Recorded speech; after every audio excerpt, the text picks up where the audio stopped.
Brilliant. We are on air. We are live. Fantastic. Good evening, everybody, and welcome to TAT Chat number 108, which is going to be a continuation of last week's TAT Chat, which was to deal with mega hauls, dealing with them, like the mindset, the benefits, the pros and the cons. Last week we got through a lot of the cons, Nick and I, and then the stream unfortunately went off because there was internet issues. And I've got to also just put in there, sorry for starting a bit late, it's my fault completely. Just did not story of the week, really. The time seems to just not be there this week, or I'm not good at keeping track of it. Anyway, Nick, hello, and how are you? Yeah, good. Yeah, apologies for last week. I dropped off air and I couldn't get back on. We just lost all internet. So we thought, because we'd barely scratched the surface of this subject and we'd only covered the negative aspects, that we needed to revisit it. So that's the plan today. I need Definitely. to get the side chat open. So let's do that before we kick off. Yeah, definitely. Yeah, I mean, it is a big topic in its own right, and luckily, in a way, I suppose we're both just at the moment in the process of dealing with you know like larger amounts of stock, or big hauls, as it were. So it comes in quite handy. Just to say a few hellos as well. People have been kind enough to pop in. We've got 45 people watching right now, so thank you for joining us. Jules, Chelsea, Peter Cummins, Indie Chick, Diesel Freaks, Southwest Sellers, Panzer, Karen, Heather Falling on a Bruise, Karen No Cross, Peter Ray's in there as well. Ali has joined us as well. Adam Kelsey, Stu Mandry, Reseller Mum, Stephen Moore. So hello everybody. If I've missed anyone's name, I do apologize. But yeah, really appreciate everyone joining us on this Tuesday evening. By the way, did you get any snow? We had some snow. It was a bit pathetic. Little bits drifted down and nothing settled. No, we had a bit settled, but it was still pathetic. It was like weak snow. It was like, no big chunky flakes. You've Just still not had your covering of snow you've no. been I pining mean, for. it gave a light dusting. Really, I don't think it's going to happen. I think I've just made a bad move. I love where I live, by the way. It's just when it comes to snow, but in reality, it's probably for the best, because the last thing you want is for things to get kind Snow's of not that great. Snow's fun for literally a day. Yeah. And then it's just a pain in the butt. I suppose I could go somewhere snowy for holiday instead. Yeah, go to Lapland and see Santa. Yeah. We can see Telly over Z's shoulder. Is that true? Yeah, I can see your fat yeah. head on the wall. Oh gosh, I put my fat head in the way. All right, if the viewers get bored, they can just watch telly. Yeah. No. Can't have that. I have to. That's it. Have You the blocked full. it with your head. Yeah, that's it. Thank you for pointing that out. Oh, apparently Kay says it's snowing in Derbyshire. Oh man. That's up your way, isn't it? Where it's that's near Tom. Nottingham. Oh yeah, of course. Yeah, yeah. Like I thought I was going well past all that and getting even more snow, but it shows what I know. Oh, Gary got 30 minutes of light snow in Exeter. Oh, your parcel's on the way, Gary, by the way. Thanks for that. I thought I saw a roaring fire in the background behind you, says Adam. Okay. Karen says, I have got a big haul for me, nothing compared to you, Crazy Two, coming my way by Friday that has the potential to be bigger. That is fantastic. Big hauls, that's the you should get some snow in those Garstang Hills, says Seaside Salvager. Yeah, I need to go to the hills, maybe take my RC with me or something. Oh, the curtains are shut behind you. Oh yeah. I don't know who did that. Got a big haul coming. Oh, Karen. Yeah, she said it's got a big haul coming. Oh, someone's peeking. Is that the dog? That must be. Yeah, that's the dog. Let me in, Dad. Let me in. No, you can't come in.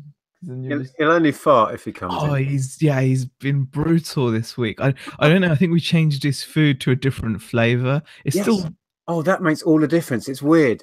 When we switch his food up, we get different flavor farts. Oh gosh, thing is, it's still grain free and stuff, so it's meant to minimize that kind of stuff. But man alive, this guy is just relentless. I mean, I think he's on a mission to wear us down. I mean, Oh dear. You think the amount of time you walk him, it just save his farts for outside. he should, but he doesn't. I think he saves them for inside. He's, he saves them. Um, So yeah, we were saying last week we were rudely cut short, and we'd only really covered the negative aspects, not even all of the negative aspects I had written down, and we haven't really talked about what is positive about picking up huge volume. So what are your thoughts on where you'd start with that? Oh, yeah. I mean, some of the things that were cited as negative initially come to mind as positives. So, for example, some of the things that were cited as negative was, not being having to go to a boot sale, like not going to a boot sale or not going out charity shopping. Not being able to treasure hunt, Yeah. because I think a lot of us have this kind of romantic like attachment to sourcing, right? It's fun to go out there, and you don't know what you're going to find. It's that buzz, and you miss that buzz because you're going to be like snowed in with stock. Yeah, I But think at you the can't same underestimate. time, So I was going to say you can't underestimate how important that is, the hunt and the thrill of that. I think that's a big part of what keeps people doing this is the fun aspect of sourcing. yeah, And when you do take on a haul of the proportions that some of the, certainly the haul we've just had and the RC one you had last year, that does restrict your ability in two ways to source: space and also cash flow. And if you take that fun aspect out of your job, that can be quite painful in a way, to take the treasure hunt aspect out. I think it's important. Yeah, I think you're right to focus on how it can be quite a major con, that not being able to go out and source. But I'd say at the same time, in balance. I mean, what I'm getting at, just to clarify, is that the pro is also not having to go out and source, and having enough stock at hand that you can wake up every day and be productive for weeks, if not months on end. Mhm. And I've got to say that, having done it previously and doing it right now as well, where we can wake up and we just don't need to go out because we've got buckets of stuff.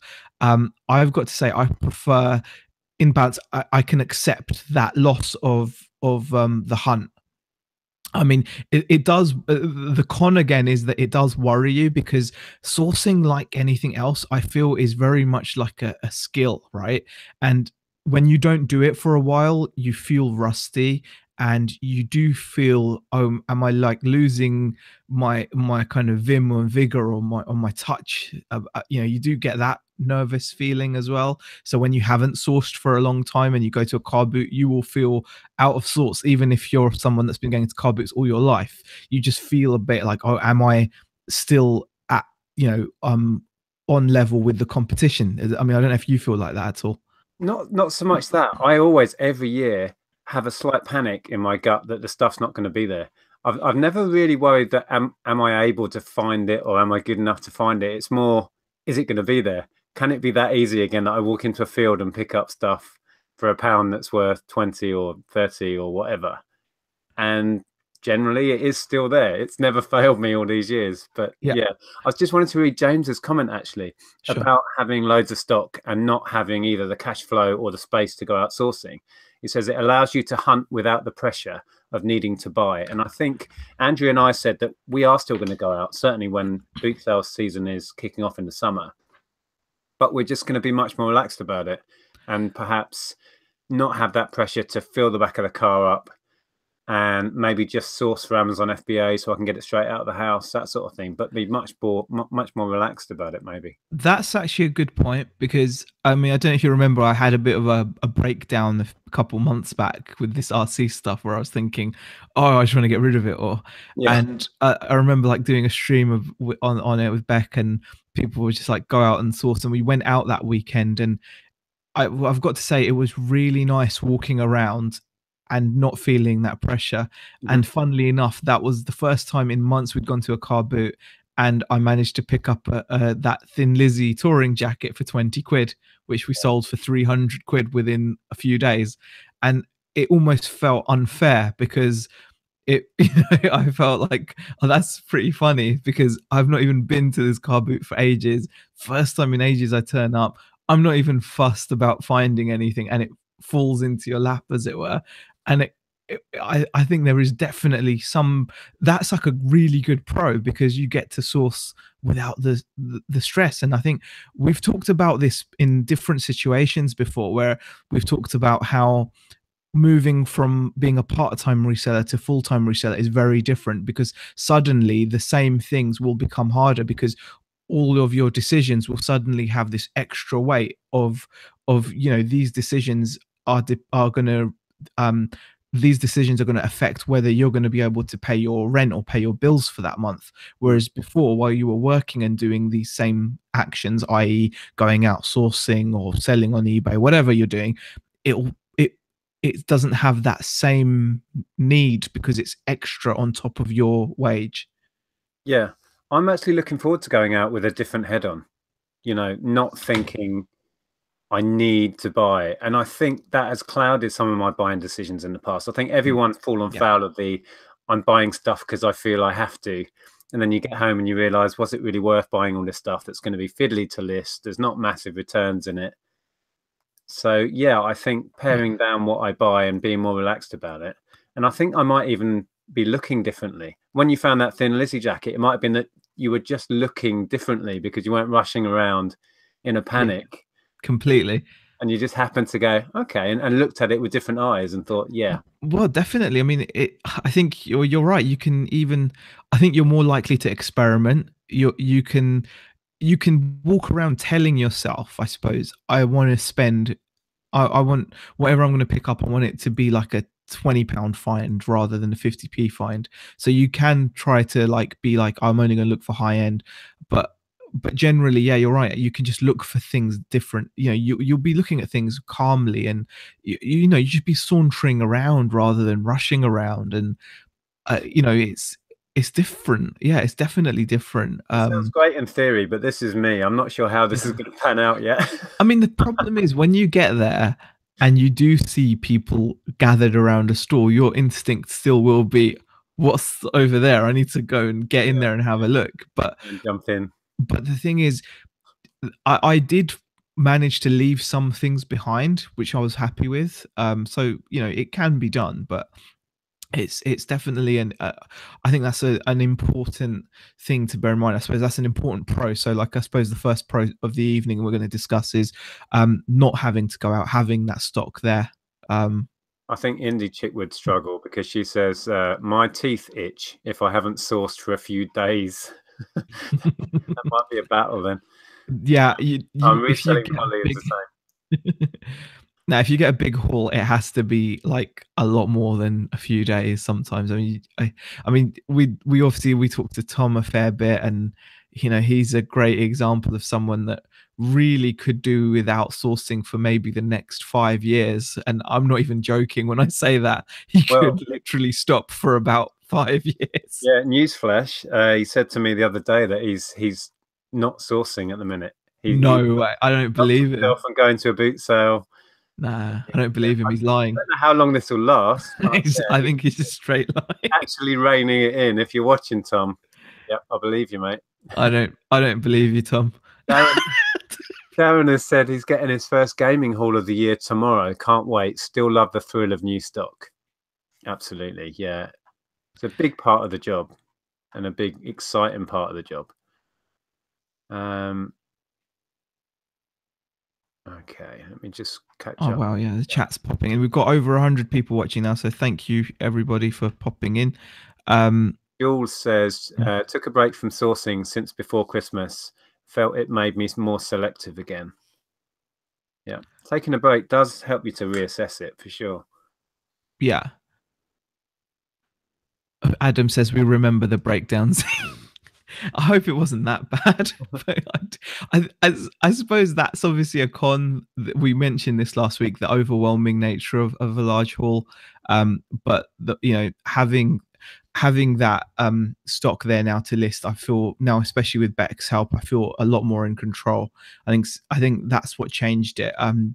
Setting yourself up to deal with a large amount of stock is really important. And I mean, if you can deal with it on your own, great. But if you can't, then get help, and that's definitely what's worked. I suppose talking another, carrying on with the whole idea of like positives of big hauls, depending on the kind of haul you're getting, I think when you go out and make a deal like this, you're a lot more in control in terms of what you're finding. So what I mean by that is when you obviously go to a charity shop or a car boot, you really don't know whether what you're going to be buying is going to be new, whether it's going to be used, whether it's going to be working, whether it's not going to be working, or what niche it's in, or anything.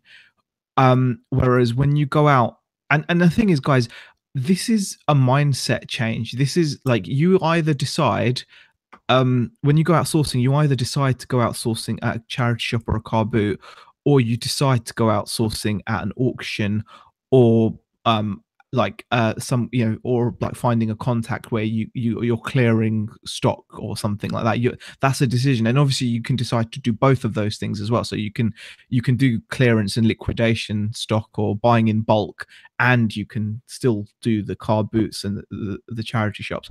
But my point is, if you do decide to do this whole kind of bulk buying, liquidation or clearance or whatever stock, you suddenly have a lot more control over what you're buying, because obviously you decide whether you're going to go for a haul or not. And you can decide much more calmly rather than when you're out in the middle of a field, for starters. Would you agree with that?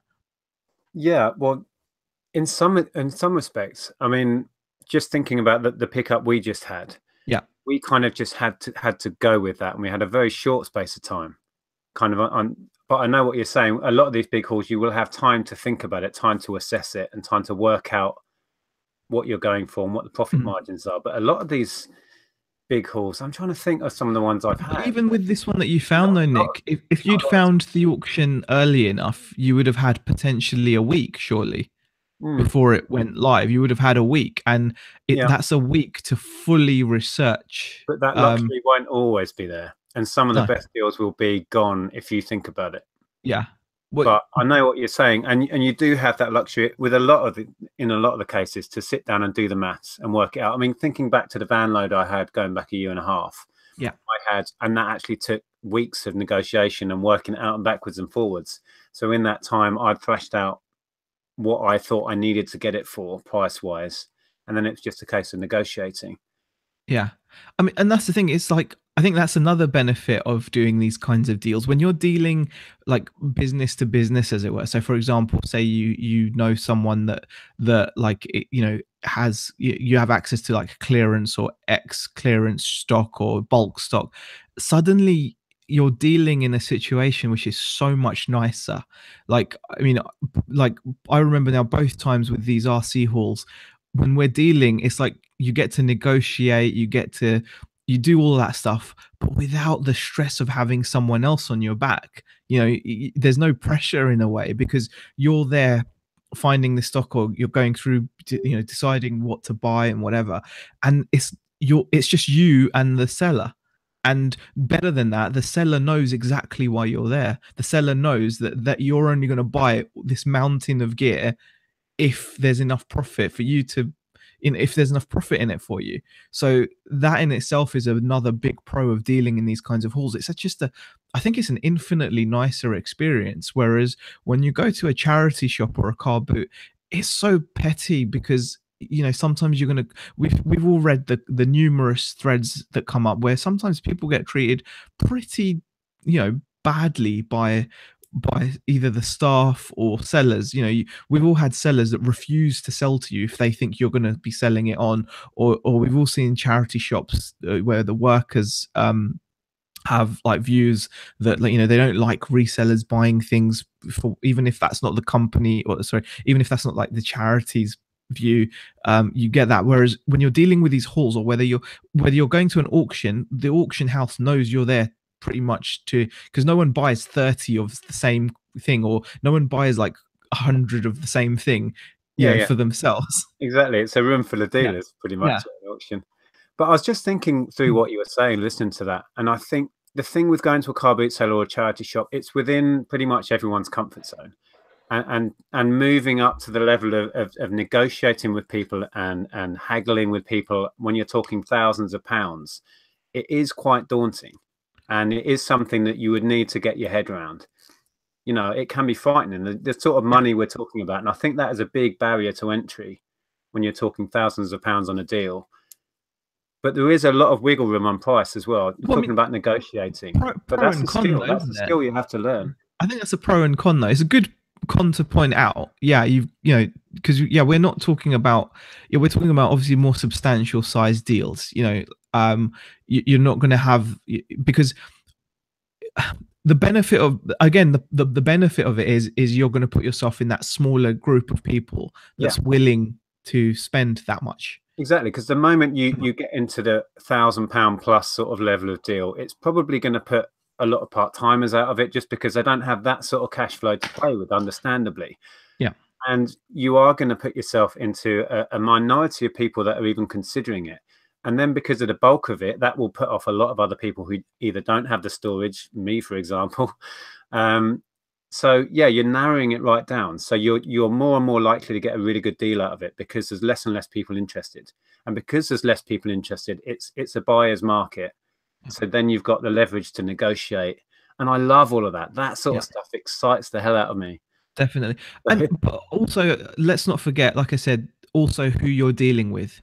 You're not dealing with, you're not going to deal with someone that's going to say, oh, but on eBay you can get this. But they just won't say that to you, because they know that's not all it's about. They know that you could be sitting on this stock. That's why they're selling it on. Funnily enough, I've had Yeah. the big the van loader stock I had. We Mm. had that exact conversation, because he had tried selling some of it on eBay, and he said, "I've been putting these on eBay, for, I don't know, at like £30 each or whatever." But then I can come back and said, "Yeah, but you've still got a crate full of them." Yeah. And So how quickly are they selling? And then I'd yeah, look it up on my phone and say, well, there's X amount listed now. There's loads at way cheaper. They're yeah, not going to sell at that price. yeah. So although this guy was kind of trying to negotiate the eBay angle to me, I could come straight back and say, yeah, but they're not selling for that. I've got I the mean, facts that in on itself my is a hand. different. That in itself is a difference, though. The fact that you were able to negotiate with him using the whole eBay thing as well. He would the difference, I would argue, is that guy was willing to listen and open to listen, probably because you were at his place making the deal, so the environment would have been more comfortable because you were basically in his house, as it were. In a manner of speaking, so he was able to comprehend what you were saying. Whereas if you do that to someone at a car boot, the chances are you're not going to get a deal. You're just going to get their backup. Because I've had it where I've actually had someone say that to me, and I've actually then gone and gotten completed listings, and they still wouldn't budge on the price, just out of And not wanting to, just thinking I was trying to swindle them or something. well, because quite often they have an attachment with this item, even if the attachment just is, I spent 50 quid on it 2 years ago. Yeah, That's a big attachment for a person. Then they're the end user and they feel attached to it. yeah, Whereas going back to negotiating on a big deal, they had this stuff up for sale for a reason, and that's your leverage. They either yeah. need rid of it, they either need some money, they need the space, they need to liquidate, whatever the reason is. And that's where you use that leverage. They need rid of it for some reason. Yeah. And it I, can be very different at a car boot sale, because quite often people aren't sure they actually want to get rid of this stuff. Exactly. And that's happened as well, hasn't it? How many times have you been at a car boot where someone says, "Oh, that's not meant to be out there," and off Yeah. it goes into the magical front seat area of the car. Yeah. Or the kid goes, "You can't sell that. I like that." Yeah. And so I think definitely, I think a pro there, then I would say, of dealing with these hauls. It seems like they're all double-edged in a way, though, don't they? So we've talked about a pro being, the who you're dealing with is a great pro. Being able to be more specific with what you're buying is a great pro. And what I mean by that is, again, when you're making this deal, you're going to know that you're dealing on X amount of new items or used items or whatever, but you know exactly what you're dealing with in a lot of cases. But then, like you said, there were cons to all of those situations as well. I mean, just having the mindset to be able to spend that much, and it's all relative. I mean, there are going to be people that watch and think like for me, spending 3 grand isn't a small thing. It's a big thing. It's a big deal to me to spend that much money. But there'll probably be people watching that and laughing and thinking that if that's funny, I've just made a deal where I bought X amount of units at 3 grand each. And it's a movable feast, guys. So never, it's all about how relative it is to your situation. And you can there's a follow on from that. There's always somebody bigger and better. There's always somebody doing it more. There's always somebody, that may be looking up to this and thinking, I can't imagine doing that. And likewise, there will be people out there thinking, why are they messing around with £2,000 and £3,000 deals on car parts or whatever it is? But the thing is, it's interesting to always be looking to break into that different scenario, that different environment. And I think it is important to try these things, because I think what was interesting about your haul, Nick, with the car parts, is you found it at auction. Now, at the very same auction, there were probably items being auctioned off individually, and as a customer, you have a choice whether to focus on lots where you know exactly what you're getting, but you're going to pay a lot more and you're only going to end up with one item, or you can have the choice on bidding on a job lot of items, which is obviously what you guys did. I think that's a decision you make when you're outsourcing, how you want to source. Yeah, to a certain extent, it was comfort zone with us. A lot of that stuff, there was so much money to be made in that garage, even on the individual pieces of equipment and tools and stuff. But my knowledge just was not there. And the moment I walked in that parts store, all of these parts in boxes, brand new, multiples of items, all with part numbers and barcodes on. It was like, yeah, I can handle this. So we went for it. I was going to say, moving on to a next big potential positive from doing big hauls, quite often it's new stuff and quite often it's multiples. And when you come to listing it, it's so much less work up front. So you can have 30 of one item and then 20 of the next and then 50 of the next. That's 3 listings, but you've got a couple of hundred things listed. Yeah. And from experience, that just pays off long term. It's so little work relatively up front. I know both of us are still in the throes of dealing with it. It feels like it's a lot of work. But once you've done those X number of listings, let's say it's 200 listings, but it might be 5,000 products listed. Yeah. And you just can't get those numbers when you're buying individual items.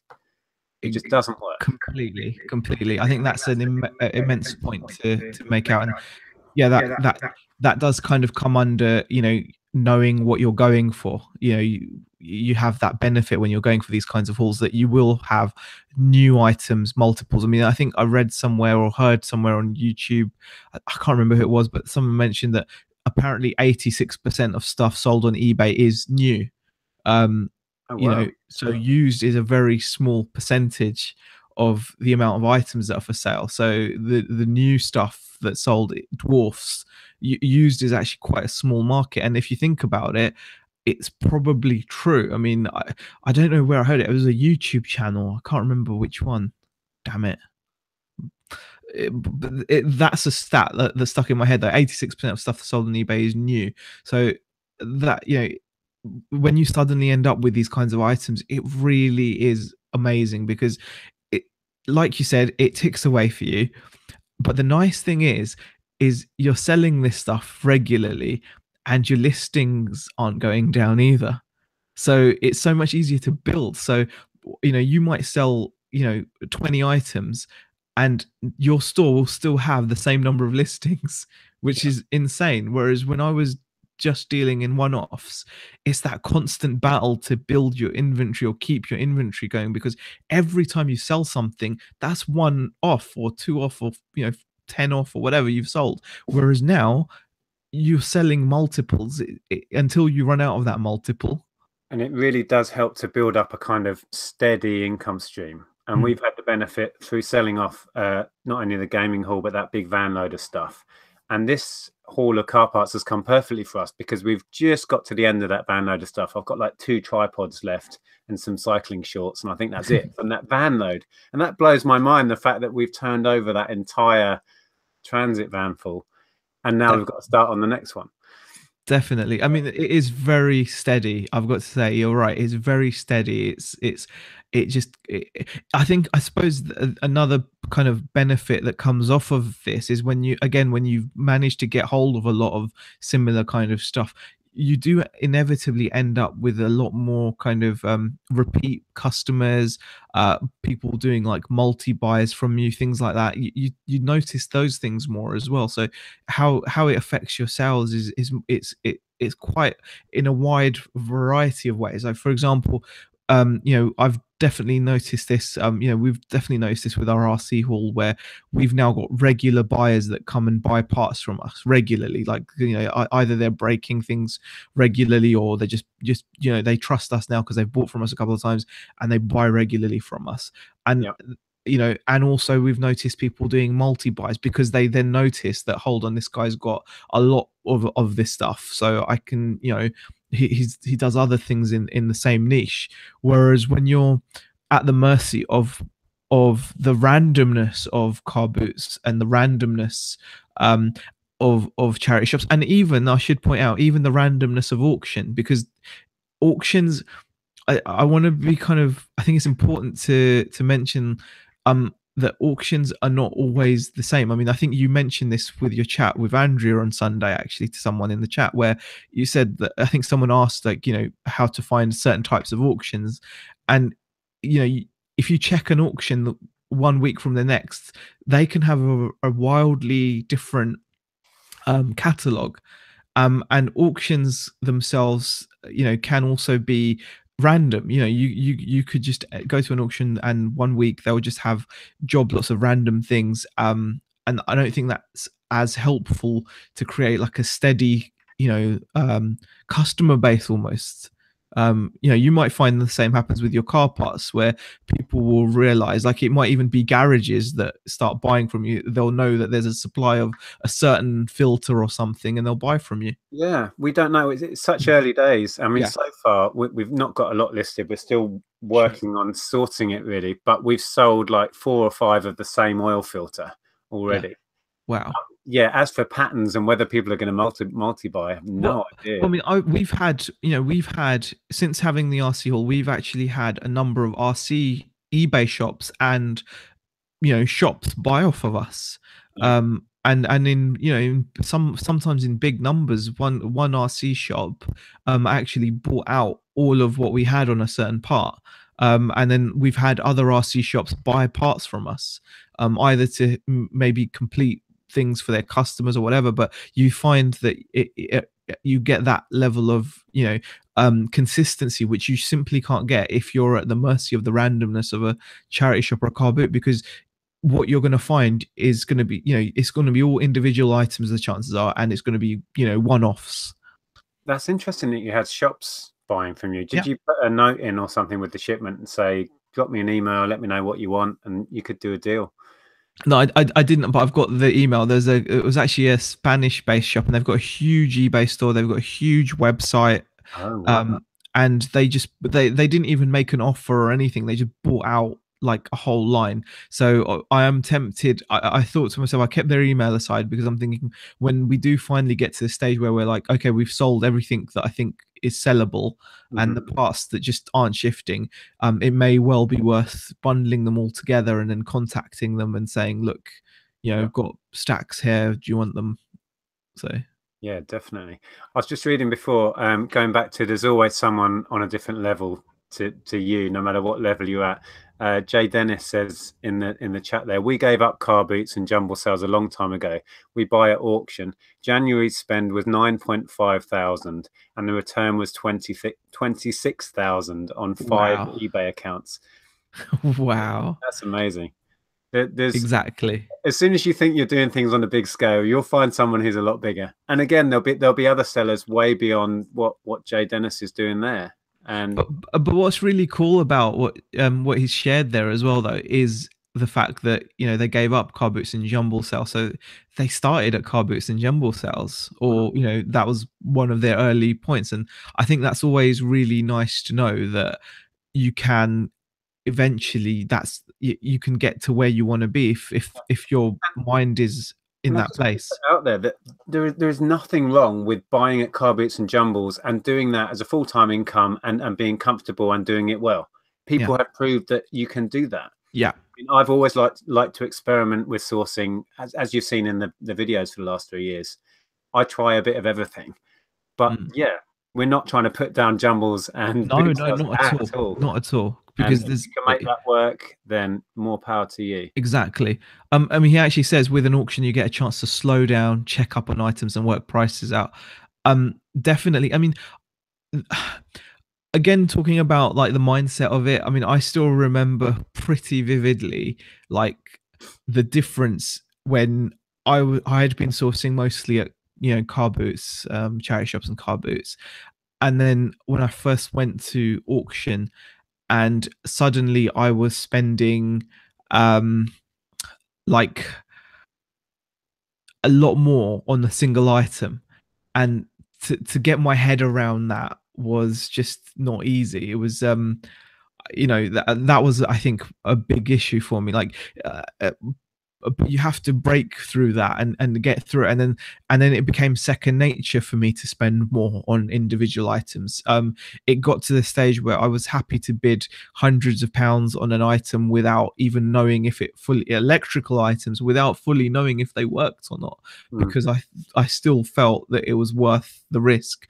But I wouldn't have been able to do that straight away from the get-go. I built myself up to that, and that doesn't necessarily mean, when people say build yourself up, that doesn't necessarily mean build yourself up as in terms of your sales and how much money you're making. It just means building yourself up confidence wise. Yeah, that's exactly what I was going to say. Confidence. I mean, all of this stuff, the progression in all of our business, a lot of it is personal confidence and the belief that you can do it. And it's taking little steps, isn't it? And on exactly that, Jay Dennis, whose figures he was saying earlier about auctions, says, I did start there, as in boot sales, etc. No money in the bank and struggling to pay anything, and just grew. Was no overnight. This has taken 10 years. So it's a perfect example of somebody who has just built and found that what worked was buying in bulk at auction. Fantastic. Definitely. Okay. I was just trying to see what other another positive that I noted down last week we didn't get to was the return on investment on individual items. Generally, if you're doing it in bulk, will be a lot higher, because you've got that sort of negotiation that you can get it cheaper. So your item cost is going to be cheaper. It just makes sense, doesn't it? When you buy in bulk, everything works out cheaper. That's a really interesting point, because again, it's something that you have to learn to understand, because it's obvious, but when you're used to buying individual items and knowing what an individual item has cost you when you go to sell it, and say for example, you put up an item for 50 quid and someone makes you an offer at 30, and you often think to yourself, oh, I only paid £3 for that, I can 30 still good or whatever, and I'll take that, that's fine. But when you get into the stage where you're buying such a large amount of individual items for a bulk price, you have to then start thinking that you can't assign those values, even if you'd agreed individual prices, because this is something I talked with you about a few weeks ago, when I was stressing out about all those planes that I'd paid and those model kits that I'd paid like a £5 each for, or £3 each or whatever. But I had to teach myself to not look at it that I agreed to pay £3 or £5, because in actual fact, I know that on the deal, like, because I've been keeping track of it, I know we're well in profit. So now those are pure profit no matter what. So it does release your mind a bit, doesn't it, to work in overall figures. I invested, let's say, 3,000 in this deal. I've already got back a net of 3,000, and it just frees your mind up looking at the rest of the stock to say, okay, all of you owe me nothing. Yeah. And it's like, Definitely. okay, right. And then you can start releasing it and just sending stuff in bulk or selling it at auction or whatever, just freeing up the slow stuff. I find Yeah. that really enjoyable to do that as well. Definitely, but it's something that I felt that I had to kind of learn to think like that, because I think my head was very much in the I paid X for this, therefore, and Yeah. not taking the bigger picture into account, which Yeah. obviously you have to do.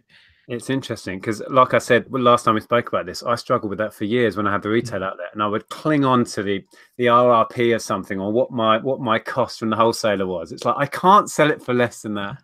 But then you look at your monthly figures, and it's like we made X thousands last month. We could comfortably afford to sell it for that, We yeah. can set fire to these crappy Wii games that aren't selling. And It doesn't still be matter. fine. Yeah, It's really odd, but yeah, it's a yeah, mental thing to get over how much you spend on definitely. something. And it's the same reason, I suppose, supermarkets do clearances and things like that. Like we've discussed this before as Yeah, well, they that make millions a day. they've made their profit on that line. So for them, giving a box of Lego away at £3 isn't, even though everyone knows you can make more, for them that's still £3, and they're going to be shifting bucket loads all over the country. Exactly. Or um even if they bought in a product line and it's just failed, nobody's buying it. They will just cut their losses and sell it at a loss, because that's one product line in like 5 million that they have in their stores, and all the others, or most of the others, will be profitable. So they just don't care. Anyway, we're digressing here. There's some interesting chat going on about how to find auctions and buying at auction. Darren sharing about buying at auction and getting it sent to him, which costs more but is working out for him. There's so many ways of sourcing. There really is. And we're just, if you just joined us, we're just chatting about buying big hauls in bulk and what are the positives and potentially some of the negatives as well. yeah. We were rudely cut off last week when I fell off air. Yeah, seems to be going much better this evening. Thankfully, the internet, touch wood, is not playing up. Um, but yeah, it is it's definitely something to learn about. I really do think, and it is a big topic in itself. I mean, even auctions themselves, I'm always wary about making them sound like Aladdin's caves, because they really aren't. They they change week to week. Just because an auction had great stuff one week is no guarantee they're going to have great stuff the week after. And again, what's great stuff is going to be relative to you, in terms of what you're interested in. Yeah. You're not always going to be able to get it cheap. Yeah. I think we kind of lucked out with the car parts, and the technical errors that you may have heard us talking about, I think, played in our favor, because I spoke to several people after the event that were going to bid high on this stuff and just didn't get the chance to, because the whole thing crashed. But what I was going to say was, at auction, don't automatically think you're going to get things dirt cheap. No. Because when we went to the auction a couple of weeks back, we saw stuff going beyond eBay prices at Hammer before you've added on, the commission and VAT. It's like, wow. Yeah. I mean, sometimes it's really strange sometimes how auctions work, because people pay really high prices for some things, and you can only assume that maybe they're the end user that's willing to pay that much. But if it's like a multi quantity or a big lot, then you'd hope that it would be dealers bidding on it, and they'd obviously have a limit as to what they're willing to pay. But again, it depends where they're going to be selling it. They might not be limited to just selling on eBay or on Amazon or whatever. They may have an outlet of their own store, whatever, and they may be able to pay more. Yeah. Will you take less has got a negative towards buying in bulk. Says a negative: your house turns into a warehouse and can drag you down until it has some normality back. Yeah, storage of it all is an issue. There is no doubt. If you're going to buy in bulk, you suddenly own all of this stuff and you have to deal with it. And it can be a huge pressure just having that stuff on your back. Yes. I mean, it just being around you, it, it really isn't. It's not as easy as it sounds. Just having it around you, it's a big pressure. It can just, because it can easily seep into other rooms. I mean, I remember Andrea talking about how she tries really hard to keep stuff out of the living room, Yeah. Yeah, then she turned around and you had all those car mats out. But where else are you going to put them? Well, some of them are still in there. She's at her nan's. She goes to her nan's on Tuesdays, and she said, as she left, "I want the car mats out of the living room." So I'm going to stack them back up in here. The plan was I was going to get all those listed while they were out, do the photos while they were out, and I've moved on to other stuff. I've been doing FBA shipments just to create space. So yeah, it's hard just juggling stuff around and using the limited space we have. And many people now have said, Nick, just get storage, but we're trying not to go that route again. We've been there. We used to rent storage and an office when we were doing clothing. It's just another overhead that we're trying to avoid, really. We're trying to keep things streamlined, but we've gone and taken on one of the biggest hauls we've ever had. And of course, I've had to bring it all home. That's the downside of not having storage. It's not perfect by any means.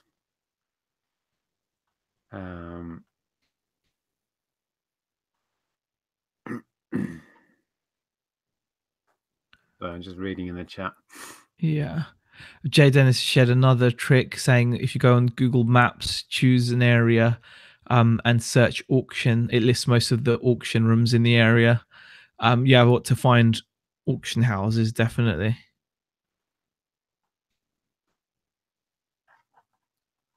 Okay. Matt Morris says, I'm looking to improve my knowledge base and take a few more risks this year in order to grow my business. Yeah, I mean, it's funny enough, this is something I was chatting about earlier to Becca, and it was the correlation that taking more risks has had with our progress. And I know it sounds like a bad thing to say, but the more risks we've taken as we've progressed, the better it's worked out for us overall. And that's kind of scary because then you're like, at some point you're going to fall flat on your face because risks are risks. But I don't think so, because you're gaining knowledge and experience every time you take one. Even if the risk, in inverted commas, gets bigger, you will be learning as you go how to evaluate what you've got. Your experience each time of, these car parts are going to make you way more, not cut, the RC parts, the little bits are going to make you way more than you imagined when you roughly worked out in your head. Yeah. And you can take that knowledge onwards. And I don't think you will fall flat on your face with one. Yeah, I hope not. You'll know how to value it, even if it's roughly in your head, and Yeah, I mean, I suppose what I mean as well is that it's just learning to take, like you said, risks in inverted commas, because you're right. In a way, they're not. It wasn't such a risk, really, was it? And you look back on it, you're thinking actually it wasn't a risk at all. But in your head, it will come across as a risk, like doing anything to. I think it's about scale. Yeah, it's more about scale, isn't it? Like, if you'd worked out, for example, per unit costs that you've paid for your car parts, right, per unit, and you only were buying 5, you wouldn't feel that it was a risk at all. But if you suddenly magnify that 5 to like 5,000 units at the same unit per price, suddenly it feels like you're taking a small risk, or a risk at least, or something, or in your head it's something, isn't it? It's because you're tying up that money. Yeah. But I had the same conversation. I know I do a lot more retail arbitrage than you guys do, but I'll have that conversation with myself when I'm in a supermarket and I look into a product and I say, that's worth picking up. Yeah. And I have to tell myself, if it's worth buying one, I'm going to clear the whole shelf. Yeah. Because the maths are the same for all the others. Exactly. So it's like, yeah, it's very true. Oh, I had something to say there. I had a really good point, and it went. I hate that. Oh, it'll come back to me. People were talking about the car mats in my living room. Just use them as a coffee table. Yeah, you can tell Andrea that. You could insulate the loft with car mats. There's enough insulation up there with chocolate making machines. Get engine model sets.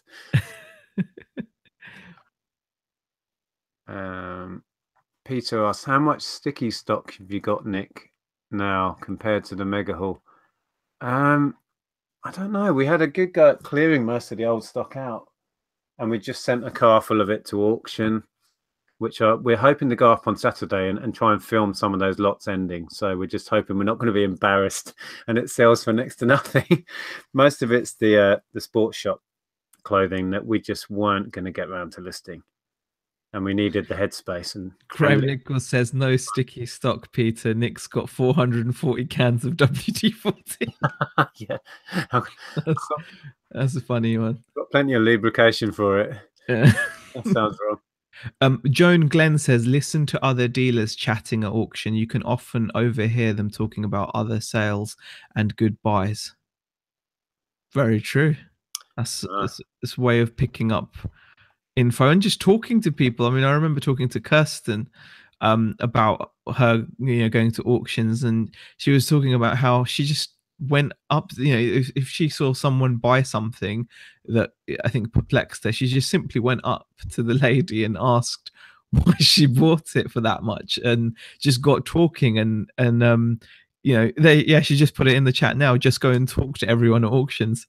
Yeah, that's exactly what just came into my head. It was like, wow, I remember that, and thinking, that's such a great way of learning, because you by going to an auction, especially if they're dealing like in certain things, you're surrounding yourself with, hopefully like-minded people and hopefully better people than yourself. So you're hoping that there's going to be dealers there, and it's that whole thing where if people are bidding on something, it's so easy to start bidding on it even if you don't know anything about it, because you're thinking, well, if this room full of dealers is bidding on it, there's got to be something in there that I don't know but could be worth going on.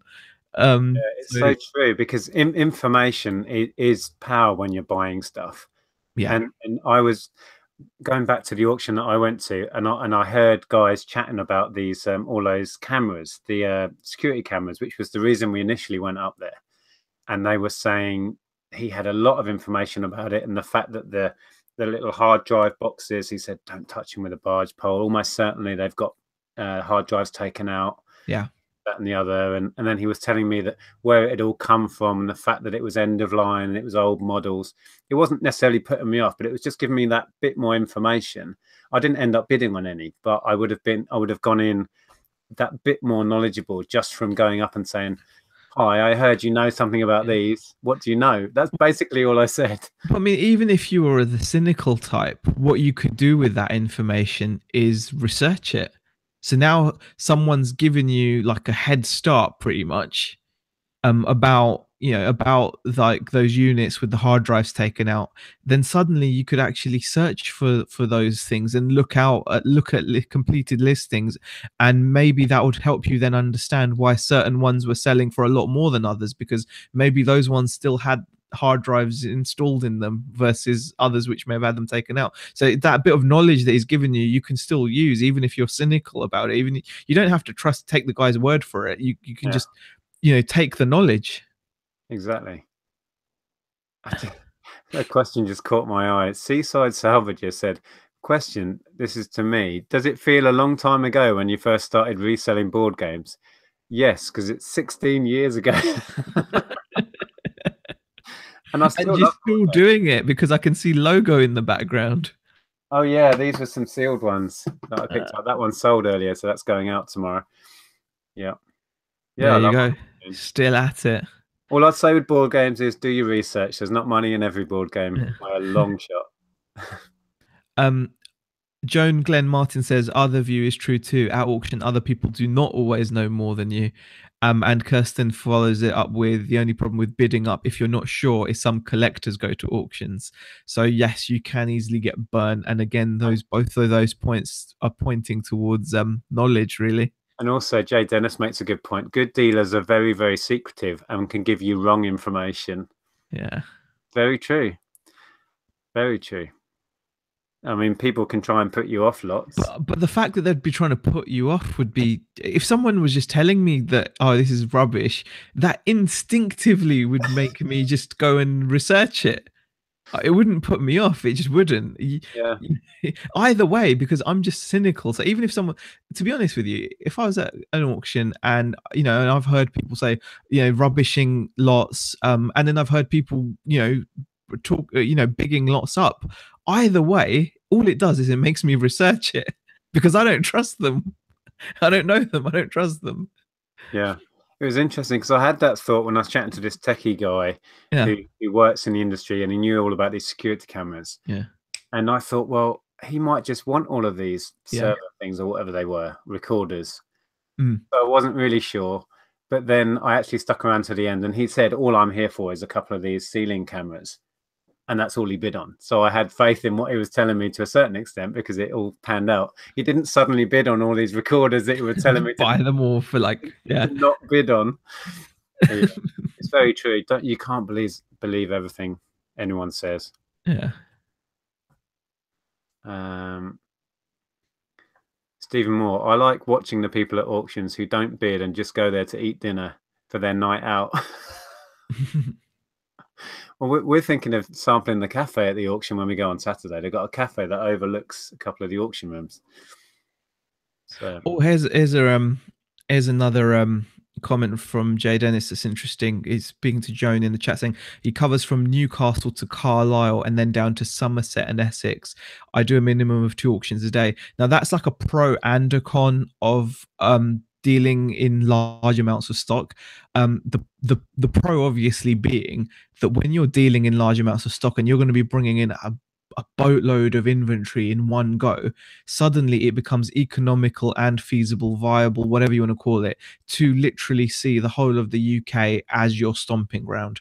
No longer are you limited to your local charity shops or 10 miles or 20 or 30 or 40-mile radius. Radius is irrelevant. I will go to, to Devon if I need to. If there's a big enough haul, I'll go to, top of Scotland if I need to, if there's a big enough haul, because the size of what you're picking up and the value in it is going to more than make it worthwhile. Now, the on the other margin hand, covers that, doesn't yeah, it? The margin you're going to make covers the expense. exactly. Now, just the other day, I was watching. I like coffee grinders, as you guys know, and I saw this guy selling 2 coffee grinders, one of which sold for like 13 quid, and one of which sold for like 30 quid. So 2 commercial coffee grinders at auction, sold on eBay for under 50 quid odd, and I would have been all over that. But the problem is the distance just wasn't worth what I would have gotten out of them. The time spent, the petrol spent wouldn't have been worth it just for 2 coffee grinders, because they weren't the best, but for that money, they were well worth it and would have easily made a good like £100 profit each. But I would have probably spent that in fuel or something. I mean, it's interesting reading that comment from Jay Dennis. I mean, that I would imagine, I can't speak for him, but I would imagine he spends his time sourcing. Yeah. And if you're going to 2 auctions a day and you're traveling all over the country, you're buying truckloads of gear. So to do that, I mean, you mentioned earlier it's got 5 eBay accounts. You must have staff, warehousing. It's a big operation. Yeah. And hats off to you if you can pull that off. We're trying to keep things small and do less. We keep saying that. I keep repeating it. We're trying to do less and have more time and less stress. But you don't need to do it on a big scale though. Even if you were just doing one at a time, just like you've done now. Say in 6 months you've worked through all of this and it's all listed and it's selling, and another haul came up at the other end of the country, you'd happily go down there and do it, wouldn't you? But that's the pace we're thinking of doing it. Slower, less frequent, process it, and keep it on this scale, because that, for us in our situation, is where we're looking. Yeah. But I can so see the appeal of being. I'm just always all I do is travel around buying the fun bit. I travel around to auctions and source it all, and then hand it over to somebody in a warehouse, drop it all off. Right, guys, list that and sell it for me. Yeah. Exactly. I do think that Ryan in the chat says, here, sell me the R8 cheap. No chance, mate. I've just ordered the ESC. The ESC's cost me 140 something quid, because it's coming from Germany. So I've just bought the ESC for that, and I will be selling it, but it ain't gonna be cheap. So you bought a part for 140 to make a car complete. Yeah. What's the car going to go for then, do you think? Well, I reckon I should be able to get about 500 to 600 for it. So, oh wow, it's a fair chunk of the overall cost then in that part. Yeah, it is, but it's should be worth it in the end overall. And was it not worth selling without that part, but for that much less? No, I mean it would be a lot less, I think. And I kind of want it to be complete. More, I suppose it's more like so I can complete it and have a little play with it. Have a quick play before you sell it. Yeah, you know, I kind of have I to. see what you're saying. Yeah, it'll still get me a nice, couple £100 profit out of it. I think the car probably owes me about 130, I think it was. So I'll be in it for 270, 270, 280 maybe, and then sell it for 500-600 quid. I'm guessing as well it'll be an easier sale because I'll you've be quick. done Yeah, the work. they don't come up often. They're really unique cars. So even if it doesn't add a great deal of value beyond the cost of the part, it's going to be a quick, easy sale then, Yeah. rather than trying to sell it incomplete. Yeah. I mean, there's the people that break them down and sell them, but yeah. Cool. Right, how are we doing? What? Oh wow, it's 7:10 already. Okay, we should probably scroll down a bit and then wrap it up. But yeah, there's a lot to talk about, isn't there?